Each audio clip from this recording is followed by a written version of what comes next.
दिमाग को शांत करके दिल की आवाज सुनने की जरूरत। अक्सर ऐसा होता है कि हम इंसान बार बार इकट्ठे होते हैं ताकि खुद को दिलासा दे सकें कि हम असल में कौन हैं, क्योंकि हम अक्सर इस उलझन में फंस जाते हैं कि हम कोई हैं जो कहीं जा रहे हैं और कुछ कर रहे हैं। जब हम साथ बैठते हैं तो हमारा मकसद सिर्फ भारी भरकम बातें करना नहीं होता, बल्कि असल बात यह है कि बस अपने दिल से सुनो, भले ही जो कहा जा रहा हो वो बिल्कुल कंफ्यूजिंग लगे। सबसे गहरी बात तब समझ में आती है जब हमें एहसास होता है कि इस रहस्य का असली जवाब शांति, साइलेंस में ही छुपा है। भाषा और सोच का काम सिर्फ इतना है कि वो आपके दिमाग को शांत रखें ताकि हम अपनी रोजमर्रा की जिंदगी को ढंग से चला सकें। आखिर में हमारा दिमाग प्लानिंग करता है ताकि हमारे दिल एक दूसरे की बात सुन सकें। यहां हम उस भावुक या रोमांटिक दिल या शरीर के एनाटॉमिकल हार्ट की बात नहीं कर रहे हैं, बल्कि एक गहरी अंदरूनी अवेयरनेस की बात कर रहे हैं, जिसे दिल और दिमाग की समझ कहा जा सकता है। हमारी अपनी पहचान का धोखा और हमारा बंटा हुआ ईगो। हमारी अपनी पहचान की बात पर एक बड़ा सवाल तब खड़ा होता है जब हमें पता चलता है कि हमारी पूरी सोच समाज की देन है। हमें इतनी अच्छी ट्रेनिंग मिली है और इतने अच्छे से ढाला गया है कि हम कोई खास इंसान बन सकें। जब ये सवाल उठता है कि हम असल में हैं कौन, तो पता चलता है कि आपका हर जवाब असल में एक झूठ है, क्योंकि वो सिर्फ एक कॉन्सेप्ट है। हम खुद को जिन चीजों से जोड़कर देखते हैं, चाहे वो हमारी उम्र, जगह या हमारे जज्बात हों, वो सब हमारे लिए एक रुकावट और आखिर में एक जेल बन जाते हैं। पूरे दिन में हम खुद की हजारों छोटी छोटी इमेजेस से होकर गुजरते हैं। जैसे कभी हम वो इंसान होते हैं जिसे जोरों की भूख लगी है, तो कभी वो जिसे बस वॉशरूम जाना है। अंदर की इस उथल पुथल से पता चलता है कि जिसे हम एक पूरा इंसान मानते हैं, वो असल में कई अलग अलग किरदारों का एक बंटा हुआ रूप है, जहां एक किरदार दूसरे को शायद ही जानता हो। आखिर में ये समझ आता है कि हम इंसानों के अंदर ऐसे हजारों रूप हैं जो एक साथ मिलकर एक कमजोर से ग्रुप की तरह काम करते हैं, जिसे हम अपना ईगो कहते हैं। यह ईगो इन दिमागी सेल्फ इमेजेस के भरोसे चलता है, क्योंकि रोजमर्रा की भाग दौड़ और जिम्मेदारियों को आसानी से निपटाने के लिए यही सबसे सही तरीका लगता है। दुनियादारी की भाग दौड़ और कभी ना खत्म होने वाली प्यास। आज की इस दुनिया में हम सब इस चीजों को सही तरीके से मैनेज करने की भागदौड़ में इतनी गहराई तक फंस जाते हैं कि बस इसी दुनिया के होकर रह जाते हैं। जैसे जैसे हम समाज की जिम्मेदारियों को बखूबी निभाते हैं, अपना पिन कोड याद रखना, कपड़े धोना और वक्त पर अपने टैक्सेस भरना, वैसे वैसे हम जीवन की गहरी सच्चाइयों से दूर होते जाते हैं और अपने ही वजूद के दूसरे हिस्सों की धीमी आवाज को सुनना भूल जाते हैं। दुनियादारी की इस एफिशिएंसी में सफल होने के बाद भी हमारे अंदर हमेशा एक घुटन सी रहती है, जैसे हम थोड़े से फंसे हुए हैं या ब्रह्मांड हमारे साथ कोई मजाक कर रहा है।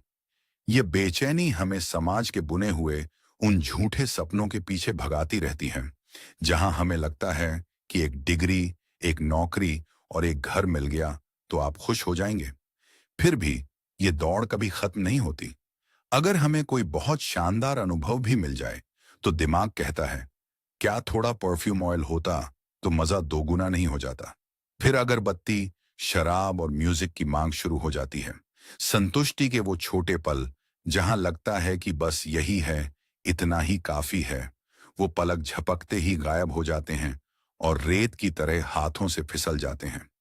नतीजा यह है कि हमारी जिंदगी एक बेचैन माइंड के इर्द गिर्द घूमती है, जो हमेशा बस काश ऐसा होता, काश वैसा होता में जीता है, और हमें मुश्किल से ही कभी आज में जीने देता है, या यह कहने देता है कि अब बस इतना काफी है।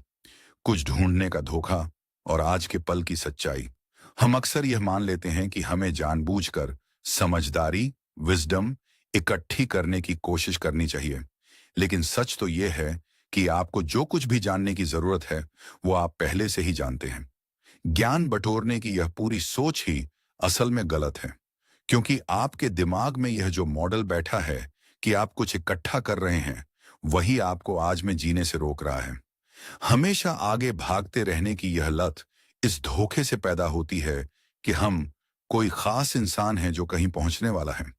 लेकिन कड़वा सच ये है कि जाने के लिए कोई जगह है ही नहीं। आपके बीते हुए कल का हर तजुर्बा बस इस प्रेजेंट मोमेंट तक पहुंचाने का एक रास्ता था, जिससे यह एहसास होता है कि अपनी पूरी जिंदगी में आपने जो कुछ भी किया वो बस इसी एक पल की तैयारी थी। हालांकि दुनियादारी की जिम्मेदारियां बनी रहती हैं, लेकिन उन्हें आगे बढ़ने की किसी अंधी दौड़ की वजह से पूरा करने की जरूरत नहीं है, बल्कि इस सुकून के साथ किया जा सकता है कि आप अपनी मंजिल पर पहुंच चुके हैं और अब आप वही करते हैं जो आपको करना है। हमारे शरीर और मशीनों को अपने आप चलाने की गजब की कला। हमारे शरीर के बहुत सारे काम हमारी मर्जी या ध्यान के बिना ही अपने आप होते रहते हैं। मिसाल के तौर पर, आप अपनी इच्छा शक्ति विल पावर से अपने दिल को नहीं धड़का रहे हैं। ना ही आपको हर पल इस बात पर ध्यान देना पड़ता है कि मेरी आंतें ठीक से काम कर रही हैं या नहीं। ये ऑटोमेटिक प्रोसेसेस हमारे पीछे बिना किसी गड़बड़ी के अपना काम करते रहते हैं, जो यह साबित करता है कि वो सब अपने आप चल रहा है और आप मेरी बात सुन रहे हैं बिना कोई जोर लगाए। हमारी यह कुदरती कला बाहर के मुश्किल कामों में भी दिखती है, जैसे बहुत तेज रफ्तार पर किसी लोहे के बड़े से दानव गाड़ी को मजे से चलाना। कई बार बहुत सारी दूसरी बातों में ध्यान बटे होने के बाद भी एक इंसान अक्सर गाड़ी चलाने में बिल्कुल भी बिजी नहीं होता, जबकि असल में वो उस वक्त ऐसे अंदाजे लगा रहा होता है जो कई पन्नों में आने वाले किसी फिजिक्स प्रॉब्लम जितने मुश्किल होते हैं। बिना सोचे समझे मोड़, टर्न्स और रफ्तार को संभालने की यह जबरदस्त खूबी पूरी तरह से हमारी उस सबकॉन्शियस इंटेलिजेंस के हवाले होती है जो हमारे बेस ब्रेन में बैठी है। हर भौतिक चीज का मिटना तय है। वक्त के इस दायरे में हमारी जिंदगी आखिरकार सिर्फ एक गुजरता हुआ तमाशा बनकर रह जाती है, जहां बाहरी दुनिया लगातार खराब हो रही है और टूटकर बिखर रही है। यह नकारा न जा सकने वाला सच, यानी इम्परमानेंस, सब कुछ मिटने वाला है। यह बताता है कि हमारे शरीर, हमारी पहचान और हमारे रिश्ते सब कुछ बस कुछ पल के मेहमान हैं, जिसका मतलब है कि सब कुछ पिघल कर खत्म हो रहा है। यह कड़वा सच लाजिमी तौर पर हमें डराता है और हमें बेचैन कर देता है अगर आप खुद को इससे जोड़ लेते हैं या फिर अपनी पहचान को किसी भी ऐसी फॉर्म से जोड़ते हैं जो टिकने वाली नहीं है। पुरानी पढ़ने और मिटने की यह प्रक्रिया हर जगह है और इससे बचा नहीं जा सकता, जो इस पक्की बायोलॉजी की सच्चाई पर मुहर लगाती है कि हर इंसान इसी पल मर रहा है।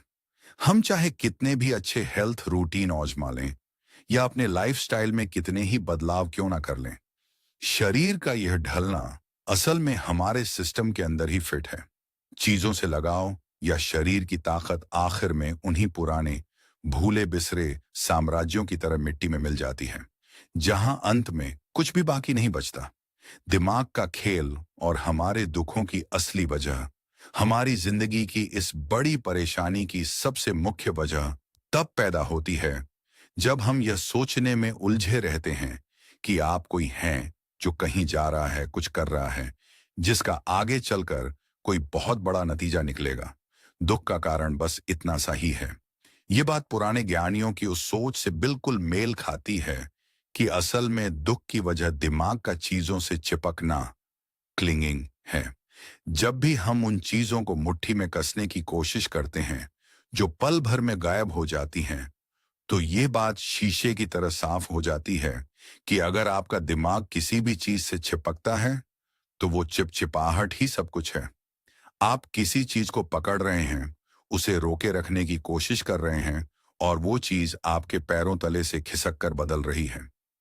हमारे दिमाग का यह जाल दो बिल्कुल अलग तरीकों से सामने आता है।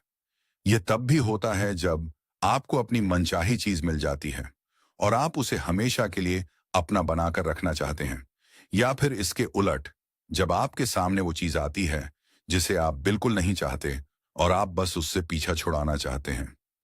आखिर में ये बात तय हो जाती है कि यह पकड़, ये लगाव, ये नफरत, ये सब मिलकर वो कुछ बनाते हैं जो हमारी कॉन्शियसनेस को हमेशा रहने वाली एक असंतुष्टि की जंजीरों में जकड़ देता है। सच्चाई के अलग अलग स्तरों से होकर गुजरना, अपनी पहचान को शब्दों में बांधने की सारी कोशिशें आखिर में फेल ही होती हैं, क्योंकि यह सवाल ही हमें एक ऐसे खालीपन, वॉइड में ले जाता है जहां मेरा दिया हुआ हर जवाब असल में सच नहीं था। यह देखा गया है कि हम खुद को जो मानते हैं वो तो बस समुद्र के ऊपर दिखने वाली एक छोटी सी बर्फ की छोटी टिप ऑफ एन आइसबर्ग की तरह है, जिसके नीचे हमारे वजूद की एक बहुत बड़ी और गहरी दुनिया छिपी हुई है। सच्चा एहसास तब होता है जब आप अपने अंदर के उस हिस्से को छू पाते हैं जिसे आपका तेज दिमाग कभी नहीं समझ सकता। ये असली रूप किसी बाहरी चीज की तरह नहीं जाना जा सकता, क्योंकि यह तो वो है जो सब कुछ देख रहा है, सब्जेक्ट। ये एक ऐसी आजाद अवेयरनेस की तरह काम करता है जो कहती है, मेरा कोई रूप नहीं है, मेरी कोई सीमा नहीं है, मैं जगह और वक्त के परे हूं, मैं हर चीज में हूं और हर चीज मुझ में है। इस जिंदगी से गुजरने के लिए हमारा नजरिया एक छोटे से चैनल बदलने वाले रिमोट की तरह काम करता है, जो जिंदगी की अलग अलग फ्रीक्वेंसीज ऑफ एग्जिस्टेंस के बीच घूमता रहता है। सबसे पहले बाहरी स्तर पर हमें लोगों की उम्र, जगह और शक्लें नजर आती हैं, और जैसे ही हम दूसरे प्लेन स्तर पर जाते हैं तो आप हर किसी की सामाजिक और दिमागी उलझनों को देखने लगते हैं। ये गौर करने वाली बात है कि ये खास रियलिटी के वो स्तर हैं जहां दुनिया की 99% आबादी लगभग अपना सारा वक्त बिताती है। यही वो दायरा है जहां समाज हमें रहने को कहता है। जब वो बोलता है कि एक नौकरी ढूंढ लो, पैसों के बारे में सोचो और अपनी शारीरिक और मानसिक दुनिया में रहो। जब हम अपना नजरिया थोड़ा और बदलते हैं तो लोगों के बीच के अंतर का एक बहुत बड़ा जाल दिखने लगता है, जिसमें तारों, सितारों और एनर्जी से जुड़ी बातें सामने आती हैं, जिन्हें काफी हद तक सच माना जाता है। इस स्पेस सूट के पीछे छिपी एक ही रूह से मिलना। जब हमारा नजरिया अपनी सबसे गहरी फ्रीक्वेंसी पर पहुंच जाता है तो किसी दूसरे की आंखों में देखने पर यह एहसास होता है कि आप जिसे देख रहे हैं वो बिल्कुल आप जैसा ही एक वजूद है, बस मेरी पैकिंग थोड़ी अलग है। यह गहरी पहचान उस पुरानी कहावत को सच साबित कर देती है कि आंखें इंसान की रूह का आईना होती हैं। यह तब होता है जब आप एक ऐसी अवेयरनेस, एक ऐसे वजूद से मिलते हैं जो इस वक्त इस धरती पर इस खास स्पेस सूट शरीर में सफर कर रहा है। इस दुनिया में आने से पहले हर एक बंटी हुई कॉन्शियसनेस ने एक खास शरीर और पहचान अपनाकर इस सफर के लिए अपने आप को पूरी तरह से तैयार, सूट अप किया था। हालांकि ये बाहरी रूप मौजूद है, लेकिन हमें यह मानना होगा कि ये बस आपका सूट है जो आपने पहना हुआ है। यह आपकी पहचान का हिस्सा तो है, लेकिन अंदर से आप सिर्फ यह सूट नहीं है। इस अंदर छिपे हुए एक ही वजूद को पहचानने से एक बहुत ही कमाल का एहसास होता है। जैसे आप किसी को कह रहे हों, अरे तुम भी बिल्कुल मेरे जैसे ही हो, भले ही वो अपनी अलग पैकिंग की वजह से एक बिल्कुल अलग ही दुनिया में जी रहे हों। इस स्पिरिचुअल रियलिटी से अनजान हम इंसान दिमाग के बड़े बड़े जालों में फंसकर अपनी जिंदगी बिताते हैं। समाज के तय किए गए कड़े नियमों में कैद रहते हैं, जहां पूरी आबादी झूठी और बनावटी कहानियों में उलझी रहती है। असलियत से ज्यादा अपनी दिमागी शांति, सिक्योरिटी को चुनने की चाहत में हम बनी बनाई बातों को बिगाड़ना नहीं चाहते। कोई भी सच के बारे में नहीं पूछता।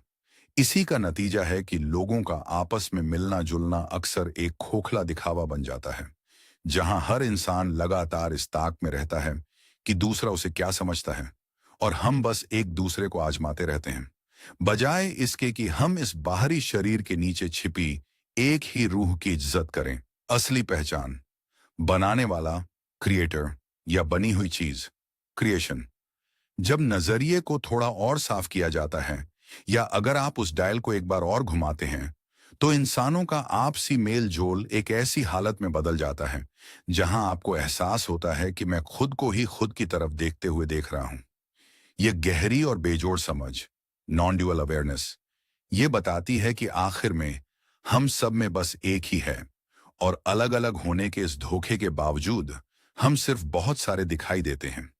इस पूरी दुनिया को उस एक का ही खेल माना जाता है और यह पूरी तरह से उस ऊपर वाले की क्रिएटिविटी की तरह काम करती है। इस सोच के अंदर एक बहुत बड़ा फर्क बताया गया है कि आप खुद को एक बनी हुई चीज, क्रिएशन मानते हैं, जबकि असल में आप ही इसे बनाने वाले क्रिएटर हैं।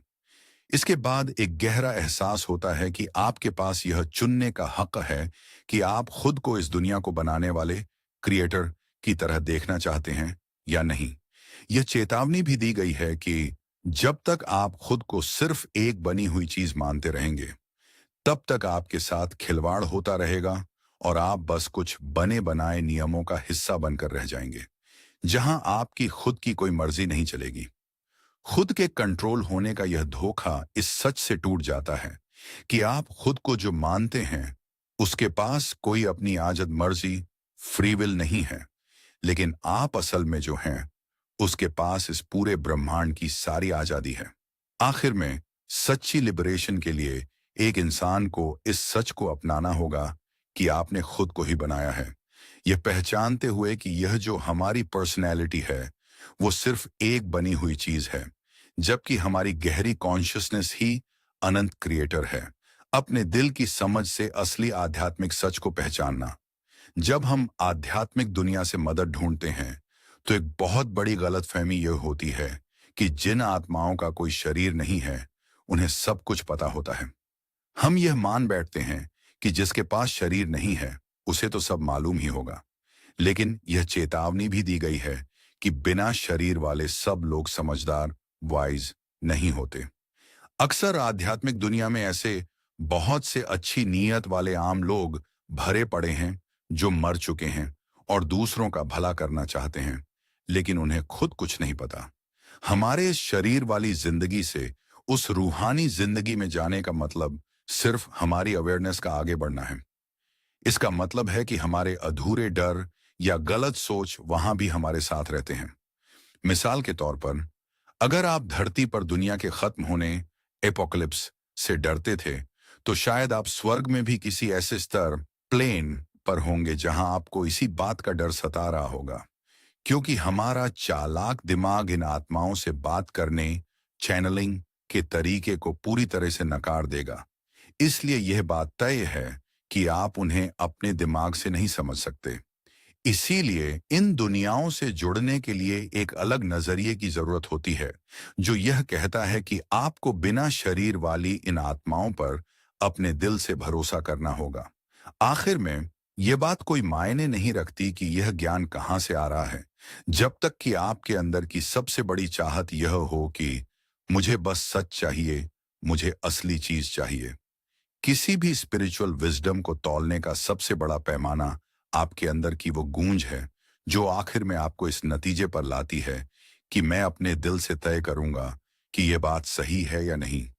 मुझे फर्क नहीं पड़ता कि यह कहां से आ रही है। मौत का वो गहरा सुकून और दो होने का धोखा, इल्यूजन ऑफ ड्युअलिटी। मौत को लेकर हमारा नजरिया तब पूरी तरह से बदल जाता है जब इस दुनिया से जाने को बिल्कुल सेफ, सुरक्षित बताया जाता है। इसे एक डरावने अंत की तरह देखने के बजाय यह कहा जाता है कि मौत किसी टाइट जूते को उतारने जैसी है, जो शरीर छोड़ने के इस ख्याल को बहुत ही सुकून भरा और आजाद करने वाला बना देता है। इस जिंदगी को जीते हुए यह माना जाता है कि हमारी चेतना, कॉन्शियसनेस के सामने एक सबसे बड़ी चॉइस होती है कि हम हमेशा शिकायत करने वाले, विक्टिम बने या फिर खुद कुछ रचने वाले क्रिएटर बने। यह देखा गया है कि जब तक आप खुद को उस बाहरी रूप, फॉर्म से जोड़कर देखते हैं जो आप खुद को मानते हैं, तब तक आपका वजूद कुछ तयशुदा नियमों में बंधा रहता है, जिससे यह पक्का हो जाता है कि आप कर्म के उन नियमों का एक हिस्सा हैं। इसमें इतनी गहराई तक डूबने का मतलब है कि आप दो अलग चीजों, ड्युअलिटी की इस दुनिया का हिस्सा बन जाते हैं, जहां हमेशा सही गलत या अच्छे बुरे जैसी विरोधी ताकतें आपस में टकराती रहती हैं। लेकिन हमारा इस उलझन में फंसना बिना किसी वजह के नहीं है। रूह ने जानबूझकर इसमें खो जाने और फिर जागने के लिए ही जन्म लिया था। जो उस एक ऊपर वाले का सबसे बड़ा क्रिएटिव एक्ट है। फिर एक और भी गहरी बात सामने आती है, जो यह बताती है कि वो एक सिर्फ तब तक एक का कॉन्सेप्ट है जब तक आप उसे दो की नजरों से देख रहे हैं। जब इंसान को वो सच्ची नॉन डुअल अवेयरनेस हासिल हो जाती है और वो उसे उस एक के अंदर से ही देखता है, तो वो जीरो जीरो हो जाता है। ऐसा इसलिए क्योंकि उस सबसे ऊंची जगह पर कुछ भी बना हुआ नहीं है, जब तक कि वो पल ना आ जाए जहां यह बस बनने ही वाला है या अभी तक बना नहीं है, और आखिर में वो एक रूप ले लेता है। जिंदगी का यह बेहद खूबसूरत खेल, हमारी इस जिंदगी की असलियत को इस गहरी समझ के साथ पेश किया गया है कि खेल, ये सब कुछ बस एक खेल है। ये पुराने ज्ञानियों की उस बातचीत की तरह लगता है जहां कोई इंसान इस दुनिया की सच्चाई पर सवाल उठाते हुए पूछता है, आपका मतलब यह तो नहीं कि जिंदगी बस एक खेल है, कि यह सब कुछ बस एक नाटक है? इसके जवाब में एक बहुत ही गहरी बात यह कही जाती है कि सच में यह पूरी दुनिया एक बेहद खूबसूरत खेल है, जो कुदरत के नियमों के खुलने का एक प्यारा सा तरीका है। इंसानों के इस फालतू के लगाव को दिखाने के लिए बोर्ड गेम्स की एक बहुत ही मजेदार मिसाल दी गई है।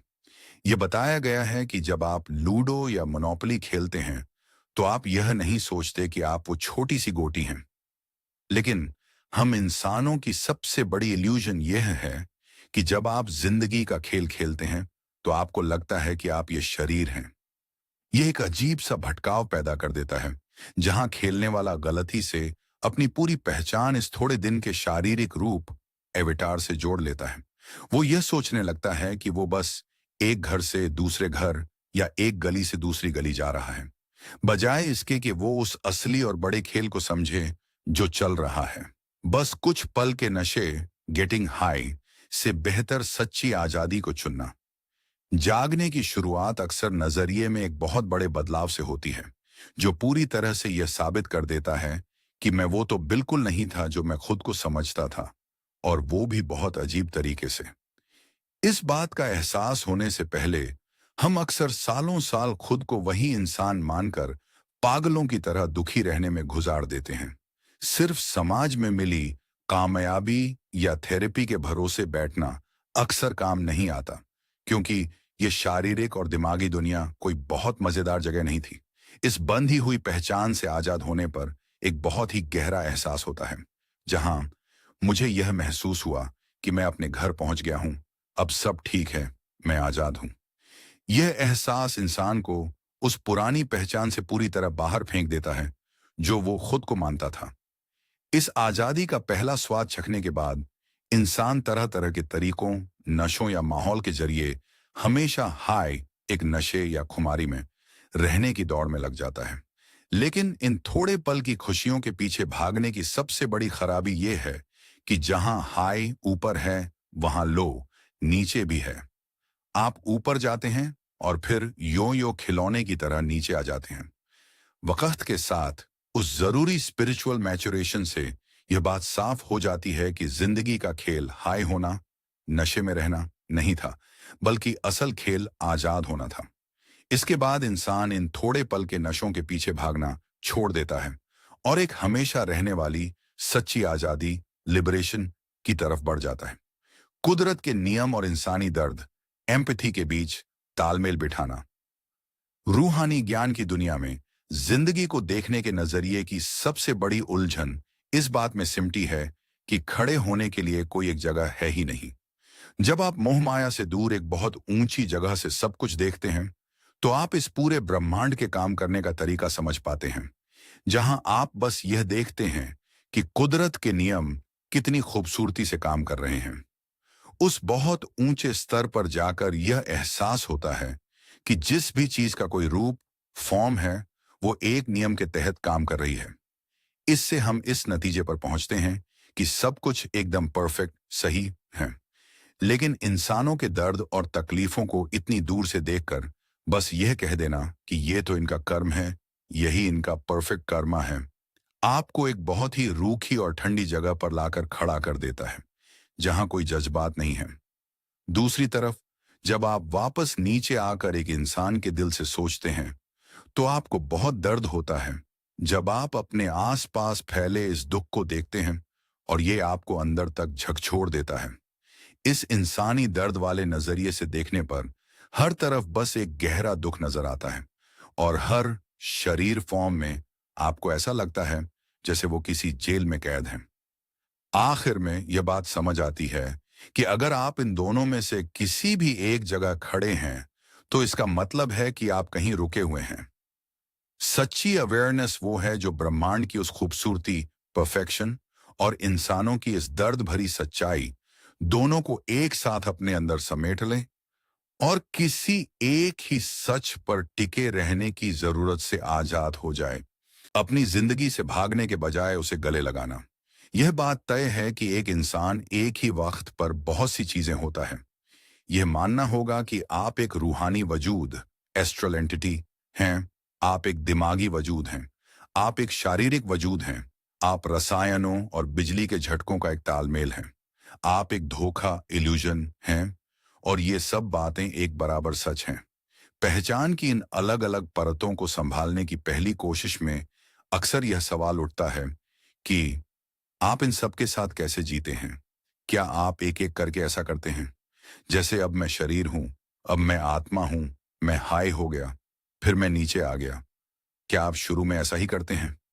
लेकिन एक बहुत ही गहरी समझ ये बताती है कि इस जिंदगी को कुछ सीखने के मौके, एजुकेशनल एक्सपीरियंस की तरह लेना चाहिए। वो सलाह देते हैं कि आप एक स्कूल में हैं, क्यों ना आप एक बार पूरे सिलेबस जिंदगी को पढ़ने की कोशिश करें, एक बार बस इंसान बनकर तो देखें। अक्सर सच ढूंढने वाला इंसान इस जाल में फंस जाता है कि वो हाई होने में और इतना ज्यादा स्पिरिचुअल, आध्यात्मिक बनने की कोशिश में लग जाता है कि वो अपने इंसान होने की सच्चाई को ही दूर धकेल देता है। हमारी अवेयरनेस में एक बहुत बड़ा बदलाव तब आता है जब हमें यह एहसास होता है कि सच्ची आजादी इसी शरीर फॉर्म में रहकर मिलेगी, न कि इससे भागकर। यह बात इस गलतफहमी को दूर कर देती है कि यह शारीरिक जिंदगी ऊपर वाले की कोई गलती है। यह बात पक्की हो जाती है कि हम इस वक्त किसी गलत जगह पर नहीं हैं। आप बिल्कुल उसी जगह पर हैं जहां आपको इस पल में होना चाहिए। यहां तक कि जब जिंदगी की मुश्किलें बहुत भारी लगने लगती हैं, तब भी यह बस हमारी एक छोटी सी गलत सोच होती है, जहां आपको लग सकता है कि यह कोई गलती है, क्योंकि एक इंसान के तौर पर आपके लिए इस हालात को संभालना बहुत मुश्किल हो रहा है। इस पूरी जिंदगी और जन्म लेने की प्रक्रिया को खुशी से अपनाना, जबरदस्ती खुद को अध्यात्म, स्पिरिचुअलिटी में ऊपर उठाने की कोशिश करना हमारे अंदर एक बेचैनी पैदा करता है। ये देखा गया है कि अगर आप वहां ऊपर पहुंचने के लिए अपने इंसान होने को दूर धकेलते हैं, तो आप अपने पंजों के बल खड़े हैं। आप बैलेंस में नहीं हैं, क्योंकि आप किसी चीज को दूर धकेल रहे हैं, और यह भी दिमाग का ही एक लगाव, क्लिंगिंग है। इसके उलट इस दुनियादारी में पूरी तरह से डूब जाना भी खतरनाक है, जहां अगर आप अपने इंसान होने में इतने डूब जाते हैं कि अपनी रूहानियत, डिविनिटी को ही भूल जाएं, तो आप फिर से चीजों से चिपक रहे हैं और आखिर में आप मैं ही सही हूं वाले गुरूर में फंस कर रह जाते हैं। यह मैं ही सबसे सही हूं वाला घमंड एक ऐसी जंजीर का काम करता है जिसे सोने की जंजीर, गोल्डन चेन कहा जाता है। भले ही यह सोने की है, लेकिन है तो यह एक जंजीर ही। सच्चे आध्यात्मिक बैलेंस के लिए पुरानी कहावतों को मानना पड़ता है कि इस दुनिया में रहो, लेकिन इस दुनिया के होकर मत रहो। आजादी का वजन इसी शरीर फॉर्म के साथ उठाया जा सकता है, इससे भागकर नहीं। जबरदस्ती का त्याग अक्सर फेल ही होता है, जिसे एक मजेदार मजाक के साथ बताया गया है कि ज्यादातर लोग जो ब्रह्मचारी, सेलिब्रेट बनते हैं, वो असल में अपनी अधूरी इच्छाओं से भरे होते हैं, क्योंकि वो बस किसी चीज को जबरदस्ती दूर धकेल रहे हैं। सच्ची लिबरेशन के लिए यह समझना जरूरी है कि आपको आजाद होने के लिए खुद को दूर धकेलने की जरूरत नहीं है, क्योंकि आप ही वो सब कुछ हैं, सब ठीक है, आप ही वो हैं। दो अलग चीजों और रुकावटों का यह एहसास जानबूझकर लिया गया एक फैसला है, जहां यह चुनना कि मैं अलग अलग रूपों में जाऊंगा ताकि मैं खुद को कई शरीरों के जरिए जान सकूं। यह सब कुछ एक क्रिएटिविटी है। इसके लिए यह जरूरी हो जाता है कि यहाँ पॉजिटिव और नेगेटिव, अंधेरा और उजाला, ये सब कुछ होना चाहिए, वरना कोई रूप, फॉर्म बन ही नहीं सकता। हमारे आगे बढ़ने के इस सफर में एक पल ऐसा आता है जब हम जागते हैं और आप कहने लगते हैं कि चीजें वैसी नहीं हैं जैसी मैंने सोची थी, और आप राहत की सांस लेने के लिए ऊपर आते हैं। फिर भी इस शरीर से भागने की यह चाहत भी एक जाल है, जिससे यह बात समझ आती है कि आप देखते हैं कि आप किस में फंसे हैं, और आप असल में अपनी ही बनाई हुई दुनिया के एक हिस्से को ठुकराने के जाल में फंसे हुए हैं। आखिर में अंदर की इस जंग को खत्म करने के लिए यह जरूरी है कि अंत में आपको अपने इस जन्म को सिर्फ अपनाना ही नहीं है, बल्कि उसकी पूरी इज्जत भी करनी है। इस पूरे खेल को खुशी से गले लगाना है। आध्यात्मिक तरीकों और जालों से आगे बढ़ना हमारी दिमागी उलझनों को सुलझाने के लिए एक बहुत ही गहरी समझ की जरूरत होती है। हमें यह पहचानना होगा कि किसी जज्बात को दूर से देखने में, जैसे कि यहाँ निराशा, डिप्रेशन है, ये इस बात से बिल्कुल अलग है कि मैं निराश हूं। आध्यात्मिक तौर पर खुद को बहुत बड़ा समझने वाले झूठे घमंड से बचना चाहिए, क्योंकि यह सोचना कि अरे मैं तो इन सब से बहुत ऊपर हूं, यह सब झूठा है, बस हमें असलियत से दूर ले जाता है। जिंदगी की सबसे बड़ी उलझन यह दिखाती है कि आप इससे परे नहीं हैं, आप इसके अंदर हैं, और फिर भी आप इसके अंदर नहीं हैं।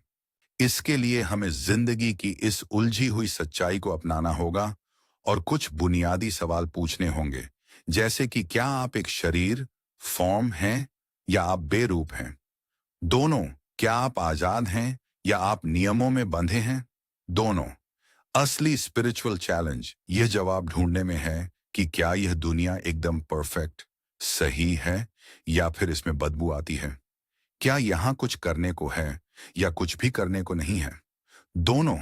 आखिर में यह जानना जरूरी हो जाता है कि क्या आप खुद को इतना बड़ा कर सकते हैं कि आप एक ही वक्त पर शरीर में भी हों और शरीर से बाहर भी। इस रास्ते पर चलने के लिए साधक कई तरह के तरीके आजमाते हैं, क्योंकि चाहे कोई भी तरीका हो, भक्ति, ज्ञान या फिर मेडिटेशन, ध्यान, ये सब इसलिए बनाए गए हैं ताकि आपको दिमागी लगाव, अटैचमेंट्स से आजाद किया जा सके और आप सांस लेने के लिए अपने वजूद के दूसरे हिस्से की तरफ आ सकें। लेकिन एक बहुत बड़ा खतरा तब पैदा होता है क्योंकि हर तरीका जो काम करता है वो खुद में एक जाल है। आप उसी तरीके में फंस जाते हैं। जो आजादी के लिए प्रैक्टिस शुरू की गई थी, वही आखिर में एक नई और कड़ी पहचान बन जाती है, जहां आप अपने दिमाग को शांत करने के लिए ध्यान लगाते हैं और आप एक ध्यानी, मेडिटेटर बन जाते हैं। जब सच्ची आजादी के बारे में पूछा जाता है तो जवाब बस यही होता है, क्या आप आजाद हैं? नहीं, मैं आजाद तो नहीं हूं, लेकिन मैं ध्यान लगाने वाला हूं।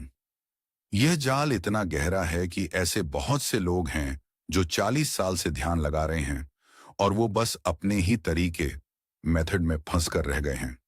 आखिर में कोई भी सच्चा आध्यात्मिक तरीका सिर्फ कुछ वक्त के लिए होना चाहिए, जिसे ऐसे बनाया गया हो कि यह 5 सेकंड में खुद ब खुद खत्म, सेल्फ डिस्ट्रक्ट हो जाएगा।